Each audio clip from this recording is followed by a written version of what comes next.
dependent on fuel.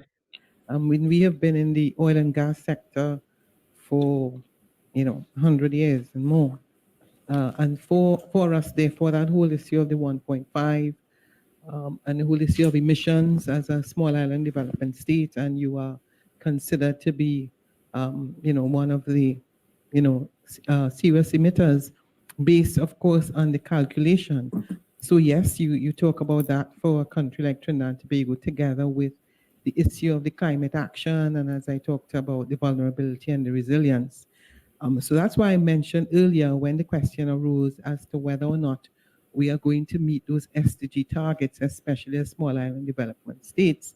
I mean, have they really considered all those challenges that we face? And yes, they talk about the Paris Agreement. We have seen what has happened for COP25.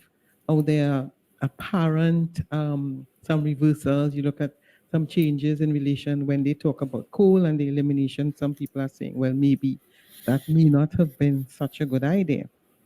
So the truth is, I believe there must be continued collaboration, and the CDB has been doing a lot of work in terms of assisting with capacity building, as well as assisting a number of countries to understand this critical challenge as it relates to climate change and climate action.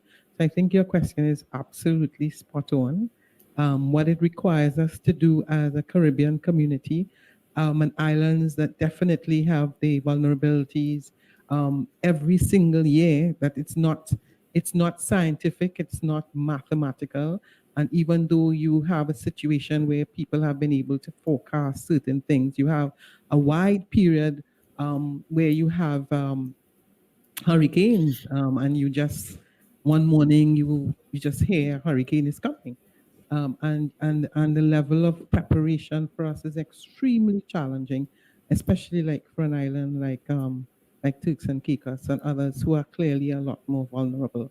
So collectively, as Caribbean islands, I think we have a responsibility to take a position collectively that clearly indicates that we are not in the position like other countries that can, in some ways, easily meet their targets. And for us, it's almost as though you're reversing, and then you're going forward and you're reversing. So I really believe that it puts us in a very, very challenging situation, but it also gives us some opportunities to ensure that we make some very bold statements as it relates to the challenges that we encounter. Thank you, Minister. Ian, just to add to that, if I may, I think many of our countries, in the Caribbean are looking at the opportunities available for clean energy, whether it's wind, solar, ocean, and in Dominica's case, geothermal.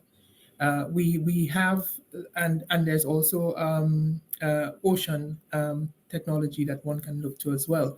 So